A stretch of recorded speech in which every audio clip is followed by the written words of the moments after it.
All right, all right, all right. Good morning, everybody. It is Rise and Grind Morning Show. It is, what is it today? Is it Tuesday already? Wednesday. Yeah. Wednesday. Yeah. Man, it's Wednesday already. That's right. It's scheduled release day. How can we forget that? Anyway, it's May 15th, 2024, just after 8 a.m., 8:03. Getting the day going, getting you guys risen and grinding for the day. So let's do it. Eric, how you doing today, man? How did Netflix go yesterday? Oh, really, really well, dude. That interview went so perfect. So if this show does get off the ground, I think I'm definitely going to have a role in it. So I mean, someone has to clean the bathrooms, right? I mean, come on now. I don't know if that interview could have went any better. It was absolutely fantastic. So I wore my Uperlights hat with a Sasquatch, hunting with the Uperlight. They thought Uperlights were super ultra cool. They loved my stories. They really liked my personality and my look, everything. So everything went as well as it humanly could have. I just got to wait for a callback now. Awesome, man. That's good. Well, congratulations. I hope it all works out for you. Hey, if it works out, it works out. If it doesn't, man, I get to clean some bathrooms. There you go. There you go. I mean, hey, any way you can be on set, it's a good day. Hey, man, I cater food, whatever they want. Right? I was an extra one time when I was like 24 years old. They did some shoot in Grand Rapids. It was 50 Cent or something like that. They were doing something on Wealthy Street. And they wanted a bunch of extras, and they had signs out for extras. So I walked on set. They gave you $50 cash, and you just got to be there as part of whatever. I don't even know if I ever made it in the shot, but that's about my extent of my movie career. So, oh man! All right, so let's get into some good news this morning. Brad Holmes. I mean, this guy is. If anybody has a harder, tougher job than a GM in the NFL, I guess I really don't know what it would be, because it's constantly evolving. And Brad Holmes really puts the work in, man. I mean, he is constantly on the phone trying to make this team better. And he did it again. I mean, not just the signings, over the last few weeks, the draft, the offseason, but he's now strengthened, a couple of losses that we experienced in the offseason. And that would be that the Lions lost two of their better player personnel department directors this offseason. One being Lance Newmark, who was the former senior director of player personnel. Lance took a GM role with the Commanders. And the other being Dave Sears, the former director of college scouting. He left and went to the Cardinals as an assistant GM. Now, Brad Holmes obviously beat the street, does whatever he does, right? Gets on the phone, and he's now added what are considered two highly regarded individuals to the scouting department, Tom Roth and Dwayne Joseph. First, let's kind of get into Dwayne Joseph a bit. According to Pride of Detroit, he is one of what they call the unsung heroes from the Philadelphia Eagles wild card win over the Chicago Bears.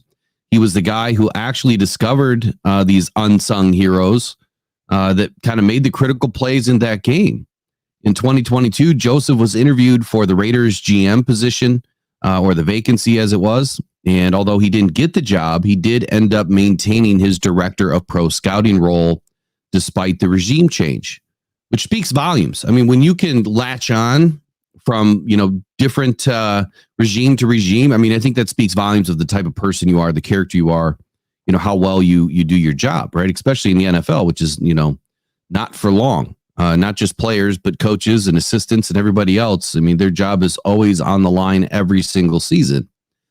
So there is one report out there that Joseph has interviewed with multiple teams for their general manager roles, including the Detroit Lions, even though it was not publicly confirmed by Detroit.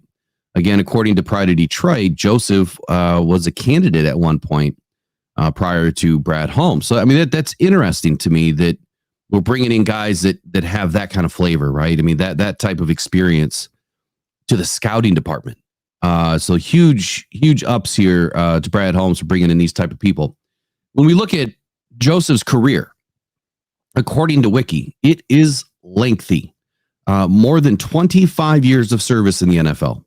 Joseph attended college at Syracuse University. He earned his undergraduate degree in human development. I didn't even know that was a course, along with a master's degree in education leadership at DePaul University.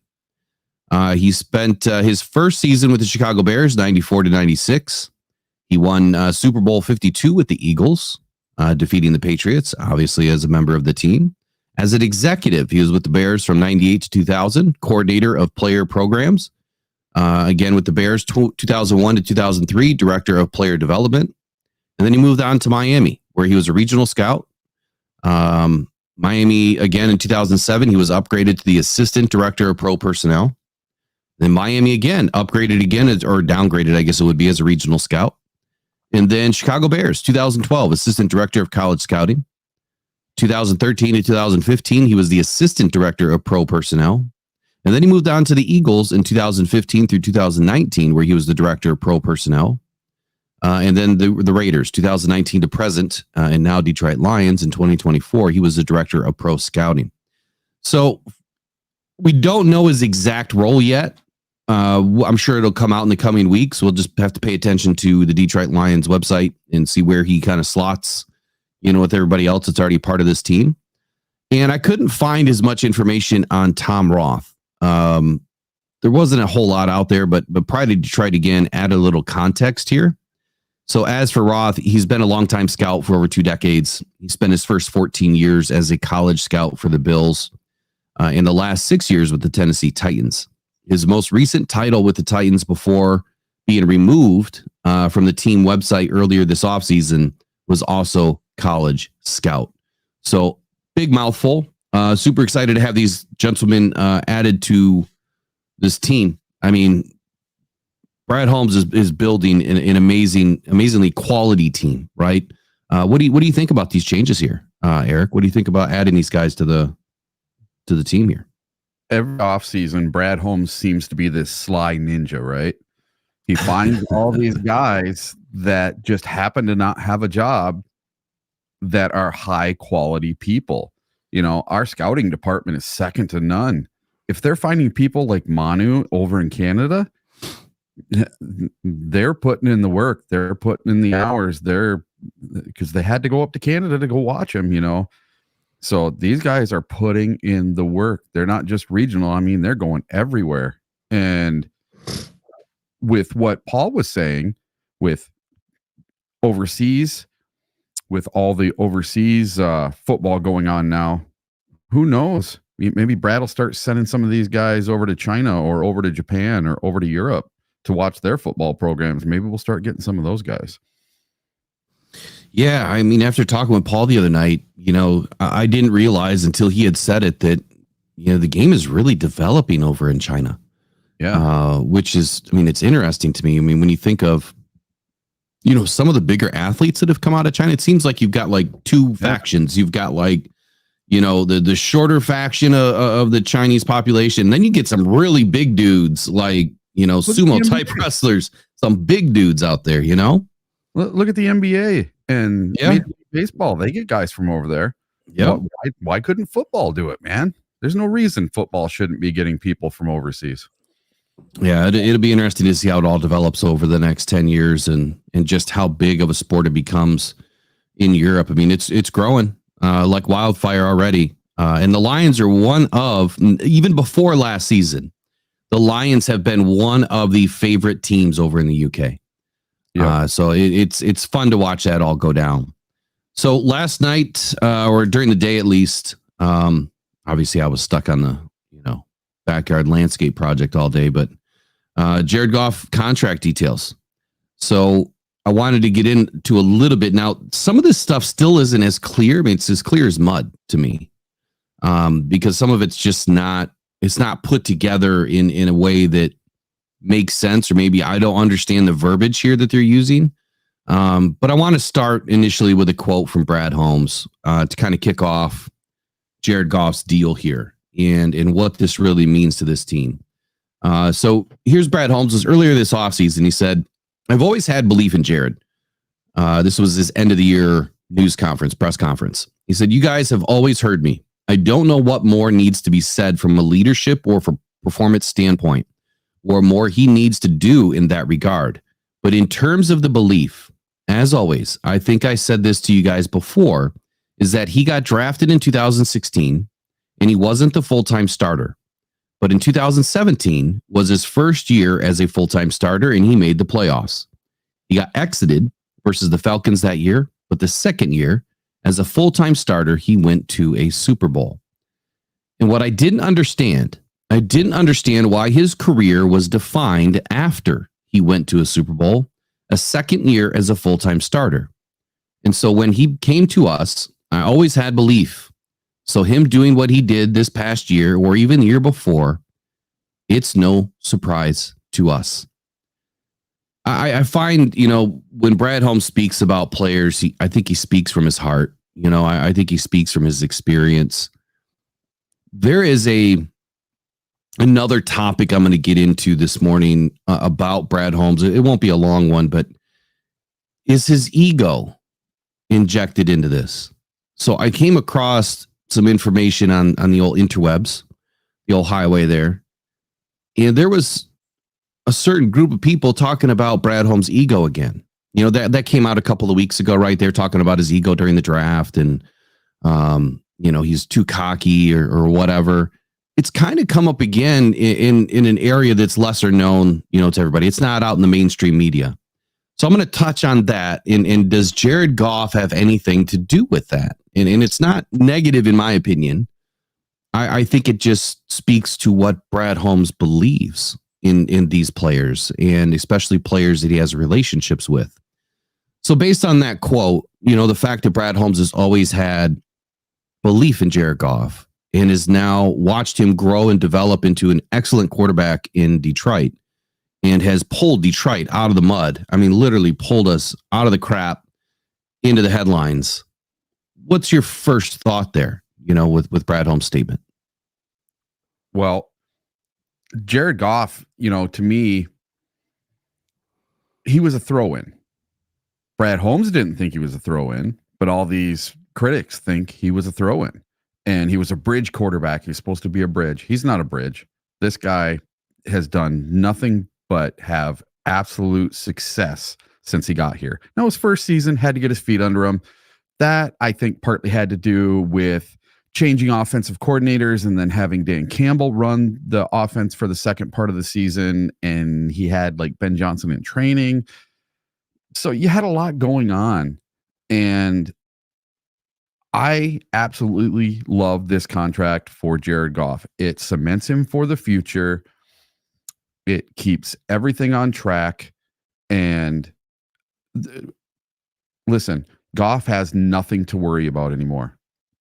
Now he is 100% knows the team is behind him. He doesn't have any thoughts of, oh man, are they going to sign me back? Do I have to do this? Do I have to do that? Now he can just focus on football, and that's it. Let's go win a Super Bowl 2025. So I don't know what's happening today, but I added the group in this morning, and I'm only getting partial comments here in the chat. So What I mean is I'm not seeing everybody. I'm not seeing Facebook, Twitter, or YouTube. I'm only seeing YouTube. So if you guys are commenting and I'm not seeing it, I apologize. I usually don't add the group, but I did today. And for whatever reason, Facebook groups just doesn't mesh well with YouTube.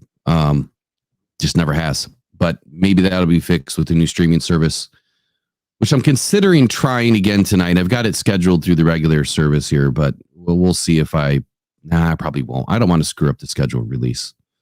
So anyway, I'll go on here. Was this what is a former number one overall pick in Jared Goff in 2016 that led the Lions to their first conference championship game since 1991 last season, passing for 4,575 yards and 30 TDs with 12 interceptions. By the way, I read an interesting stat this morning as I was half awake.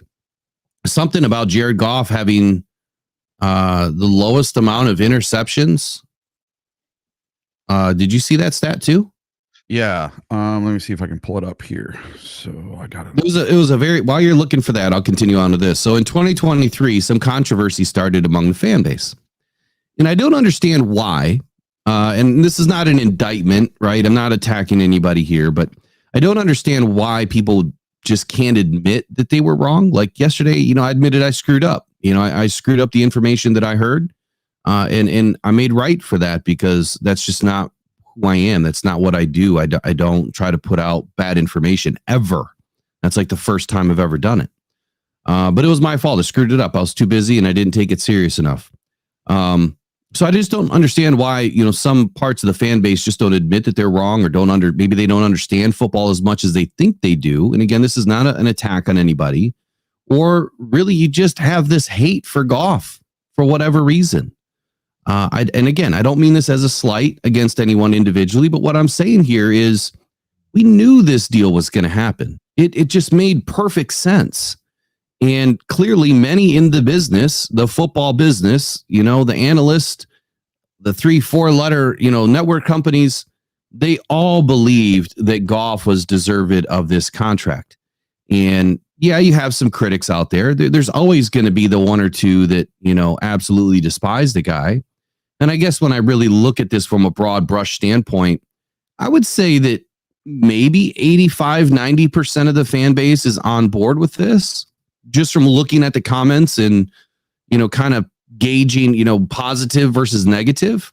And so I want to start with that with a poll this morning. I don't know if it's going to work because I only see one comment in the YouTube. I see one comment. There's a bunch. No, I see it on the stream service. I don't see it on the YouTube side. Oh, okay. So where I'm going with this is, yeah, we'll get to it in just a second here. Okay. Where I'm going with this is, this made perfect sense, right?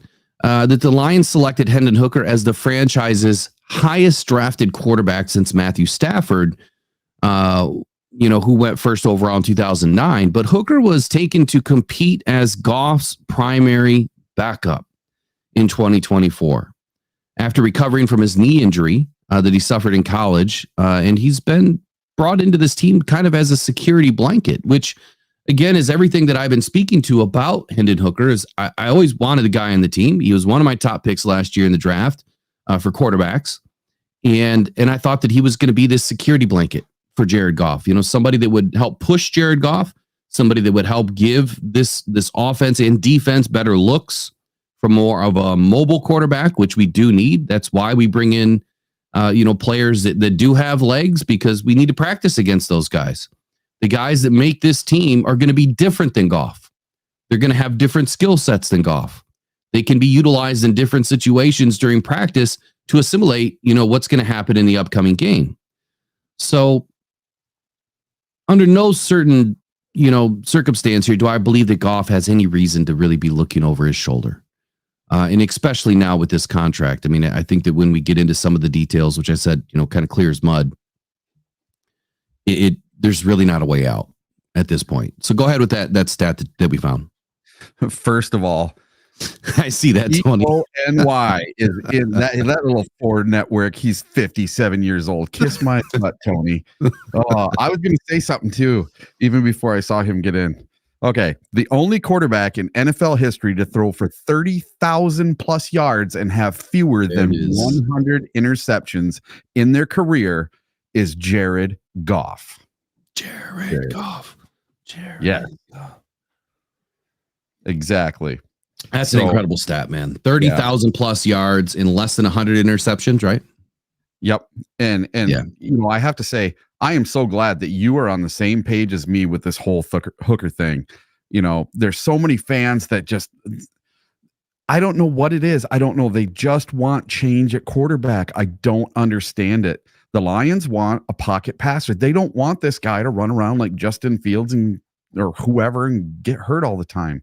There's a reason that they passed on the kid from Baltimore, when he was having his contract discussions and he won MVP. Yes, but he only had Lamar Jackson. Yeah, Lamar Jackson. He only had 3,000 something yards. I'll take Goff all day. I don't care what people say. I'll take Goff over him all day long. I think Lamar much, Yeah, I think Lamar's a great QB. I just think he's been a little overrated at times. So Lazy Link, man, the shout out to you because That's a great informational piece that I'm going to share with everybody that didn't read it yet. But he said Dan Patrick went over the stats between Jared Goff and Stafford. They're nearly identical in every category since the trade. You know what's funny? I did that when Goff was traded, and I looked at Stafford and Goff's stats prior to Goff joining the team, and they're still nearly identical. I mean, everything. The TD to interception ratio, the completion percentages, the yards per year. I mean, just about everything prior to the trade was the same, and now it's even more so. So what that showed me is that we were not going to have a let off, between quarterbacks. We weren't going to have, this big drop in production. If anything, it was going to stay consistent. But my belief back then in 2021, when this happened, I wasn't on a platform like this to share it all. I was, writing stuff on social media, that I felt that Goff had a little bit better touch on the ball, which is what Matthew Stafford was really missing. If we remember all the broken fingers that, our receivers had to deal with, because Goff would throw a 1,000,000-mile-a-minute bullet at these guys instead of putting just a little bit of touch on the ball. And I felt like there was a lot of drops because he really tried to feed that ball in there hot, as opposed to maybe just getting the ball where it needed to go. And but then, Stafford took a lot of risk too. And I loved him for the risk, because I felt like he was one of the best quarterbacks to be able to do that with that kind of an arm. Goff doesn't have that kind of an arm. He still has a really great arm. It's not anywhere near the strength of Stafford, but I feel like he has a little bit more touch on the ball, and he relies more heavily on timing routes, whereas Matthew Stafford could kind of create a little bit more, not so much with his legs, but with his arm angles. He could really kind of fit the ball in some weird spots, some tight spots. So shout out to you for sharing that this morning. I have that graphic if you want to go over it, Will. Which graphic is that? The numbers there? Yeah, go for it. Stafford. Okay, so wins, they are tied at 24 wins apiece since the trade. Completion percentage, they are both at 66%, dead even. All right, passing TDs, Goff has 78. Stafford has 75. So Goff has 3 more touchdowns. Turnovers, they both have 41. Success rate, they're both at 46%. Sacks taken, so sacks. Goff has 89. Stafford has 88. First down completion percentage, 35% for Goff, 35% for Stafford. And then yak comp, that is 5.5 for Goff and 5.5 for Stafford. So they are pretty much dead nuts even on everything. This has to be the most equal trade of all time through 3 seasons, because that's 3 full seasons. And the only thing Stafford has that Goff doesn't is the Super Bowl run, and we almost had it last year. Well, he doesn't have the Super Bowl ring. He did go to the Super Bowl. So shout out to Tony. See you in the chat this morning. So I will disagree with you on one thing today, which I have a feeling is going to be a consistent with us, because, you have your points, I have mine, and that's great for debate. We love it. So you had said something in there about Stafford. No comparison really between Stafford and Goff, because Stafford won a ring and on a team that Goff couldn't get over the hump with. See, I think the big difference there is Goff didn't have the same team as Stafford. No, the Rams really went out and went hard on defense. Goff didn't have that defense. He didn't have the players that Goff or that Stafford had to throw to. Didn't they bring in OBJ that year? Right. And he was a big contributor on that team until the championship game where he got injured. So Goff didn't have that player. And then they brought in what's his name? The linebacker. Oh my goodness. Von Miller. They brought in Von Miller that year too, right? Yep. So when I look at what a quarterback is able to do in the league, you have to look at the defense too. Because if the defense is able to create turnovers and give the offense more opportunities, clearly that helps the quarterback out a ton. And that happened, I believe, more often. And we could go back and compare. I mean, I probably won't put a ton of time into it, but we could go back and compare what Goff had in 2018 and then what Stafford had in 2021. And let's see, what stark differences there were. I think that Todd Gurley ended up being injured quite a bit, throughout the last couple of years that Goff was there too. So there's a lot that could be compared. I guess is what I'm saying. I'm not trying to compare who's better because one has a Super Bowl ring and one doesn't. But from team to team, there is a stark difference between what Goff had, what Stafford had. Big difference in how they approached that season as a team. You were going to say something, Eric? Yeah, I also believe that the Rams didn't believe in Jared Goff either. That's huge. When your coach and GM and the whole team does not believe in you, and they don't believe in you, that's a huge thing. And if you go back and rewatch the Super Bowl with Goff in it, he was a younger player. What was it, his second year in the league? And Cooper Kupp was injured off and on. Gurley was injured off and on in that Super Bowl.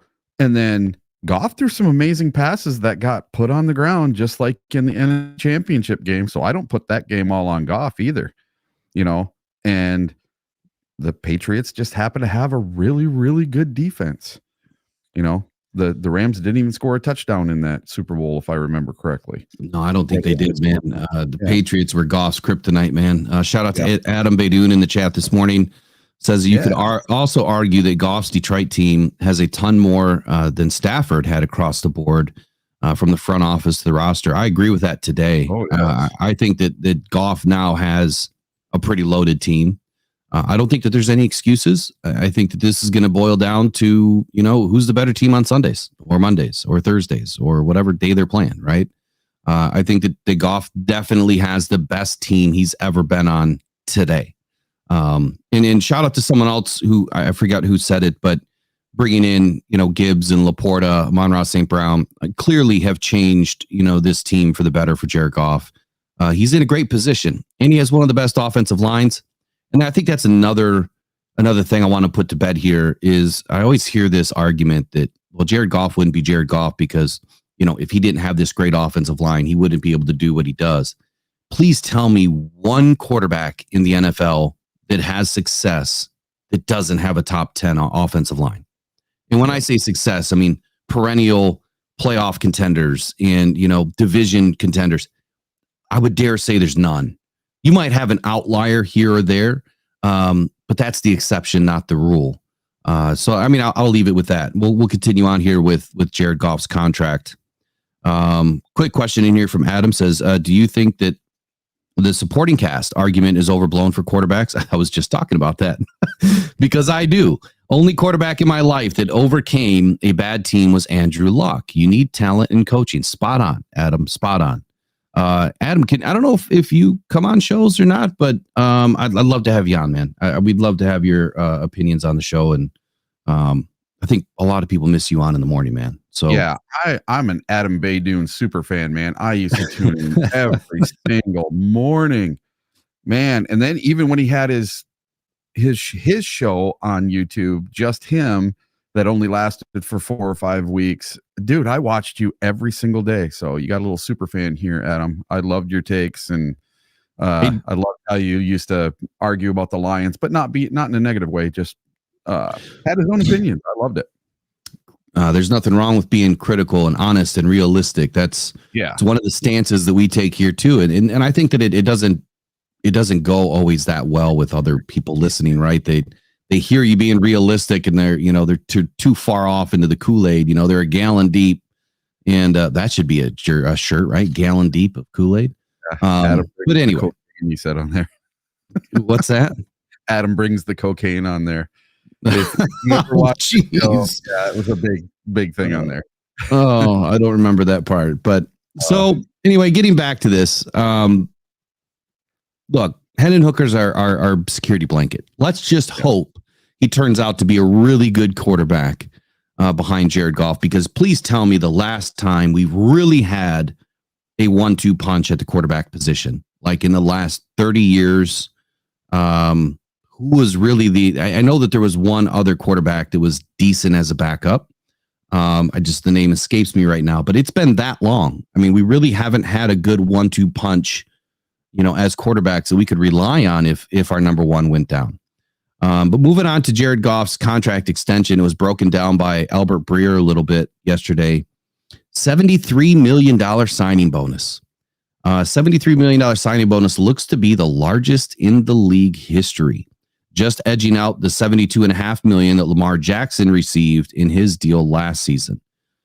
Jared Goff is set to make $125 million over the first 2 seasons of the contract, which obviously breaks down to about $62.5 million per year. That's huge. Those are big numbers. And then you have $165 million over the first 3 seasons, which is a little bit more attainable, right? I feel like that one's a little bit more palatable. That's only $55 million per season. And then $57 million in 2028, which is also an option year. And I found that interesting. So the other day I had mentioned that it seemed like Jared Goff, Dan Campbell, and Brad Holmes were all going to be in town and expiring around the same time. But then I thought about it. I think that Brad Holmes and Dan Campbell are contracted through 2027, right? That's what I understand is through 2027. And this puts Jared Goff in town through 2028 and beyond, if they pick up that option year. No guaranteed money in the final year of his contract is what's been reported. Obviously, we'll wait to see, the rest of the real details, when they come out on Over the Cap or Spotrac and we actually have an identifiable source that can tell us exactly what's going on with the numbers. A lot of people are nervous about the numbers and feel like this is a detriment to the team, that we can't build upon the team. And I would say that I feel like it's largely a false narrative, because if other teams can do it, why can't the Lions? If other teams can pay, Burrow $55 million a year, why can't the Lions pay Jared Goff an average of $53 million a year? If they can sign players and retain players and bring players in, why can't the Lions do it? I think if anybody has an edge here, it's the Lions, because Brad Holmes is so good in the draft. That's where we're going to be living primarily, right? Low price free agents. Oh, by the way, that's what Brad Holmes does already. So we don't have to worry about spending big money on big time free agent names in the offseason. And then to marry that up with his draft ability. I mean, tell me another GM that's better right now than Brad Holmes in the last 4 drafts. I would say that he's probably the top dog here. So I'm not worried about it. We just need some of our draft picks to hit. And if we average 2 draft picks a season that hit, I think we're doing just fine.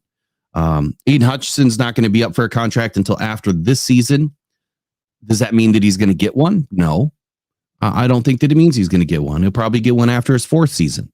Remember, he's a first-round draft pick, so he still has the 5th-year option. I said it the other day. I don't know if they'll kind of leak him out through the 5th-year option or even a franchise tag, but we have to remember that those options are always on the table. I think they'll take care of Aiden. It just won't be until after season number 4 when these numbers start to calm down a little bit and we can fit more into the funnel. Does that make sense? Yep. And I think if they talk with Aiden and say, listen, this is our options. We know you want contract A, but we're going to give you contract B for right now. We'll give you something short, get you through, and then we'll give you contract C. And that one will be the big one when you're the guy getting the big contract, So let's remember, he's not making peanuts either. I mean, he signed a really good deal as a rookie. So, and it's fully guaranteed. There we go. John Kitna was the best backup in the league at one point. That was the name that was escaping me this morning. Thank you, Sam Phillips. So, quote by Albert Breer, too. He says, Goff gets a $73 million signing bonus paid out in installments. He's due $125 million over the first 2 years of the deal, $165 million over its first 3 years. The structure via rolling guarantees would make it tough for Detroit to bail over the first 4 years of this contract. The 5th year, with $57 million all in, is a true option year with no guaranteed money. Even eliminating that, the contract is more than $51 million per year in new money. The option for 2028 that Tom Pelissero first reported and Breer put the $57 million number on, presumably has a specific vesting date, example, 3rd day of the new league year. It also takes the total value of the deal to its initially reported $212 million, and actually a little over adding up the raw numbers Breer reported. While it's a lot of money, with a lot of guarantees. It's the going rate for quarterbacks, especially the quarterbacks that win football games. And that's exactly what Jared Goff has been doing. Over Goff's last 27 games, he's gone 20-7.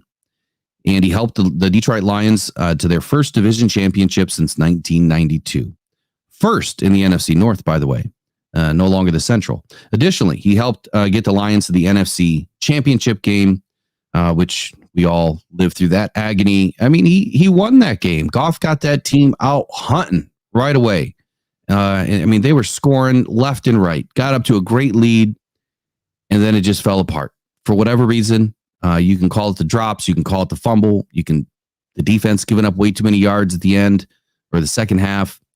There was a lot of components to that game, and it fell apart. So it is what it is.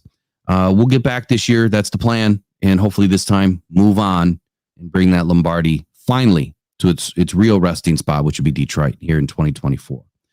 Whether you love or hate Goff's as a quarterback and the new contract extension he received, you cannot deny that he deserved a new deal. He was dealt to Detroit and was essentially written off as a player in this league by Sean McVay. 3 years later, he's rejuvenated the city of Detroit, the Lions football team, and most importantly, his career. So cheers to several more years of chanting that name, Jared Goff, here in Detroit. Anything you want to say before I bring in this video? I wanted to share commentary here by Speak Live.